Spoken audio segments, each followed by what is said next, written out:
the energy sector, the European Union has two objectives: to continue the low-carbon transition in order to reduce greenhouse gas emissions, and to increase its energy sovereignty in a context of rising geopolitical tensions.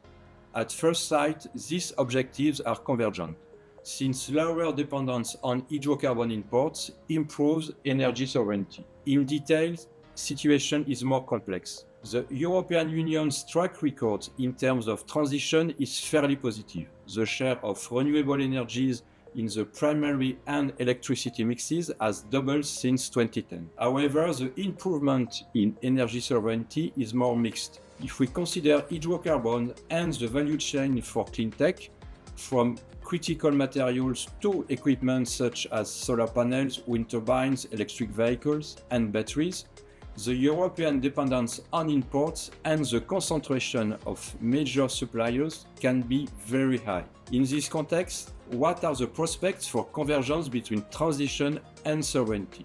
We see two types of constraints and some reasons for optimism. The first constraint is linked to rising geopolitical tensions and geoeconomic issues. The trade war between the US and China is disrupting the clean tech value chain. It increases the attractiveness of the European market for Chinese exports, and it limits access to several critical raw materials. A second constraint is that the transition stages follow different paces, which can create delays and bottlenecks. The European delay in electrification and the issue of integrating renewables into existing grids can slow down the transition and constrain sovereignty. For example, by keeping the role of gas as a transition energy, or by increasing the need for significant investments in electricity storage capacities. Finally, two more optimistic prospects.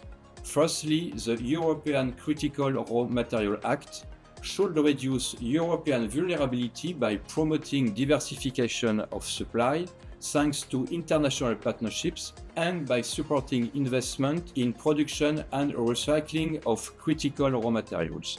Secondly, even if European competitiveness will remain structurally weak in some clean tech segments, the European Union must not miss the opportunity to invest in electricity grids and in the production of stationary batteries.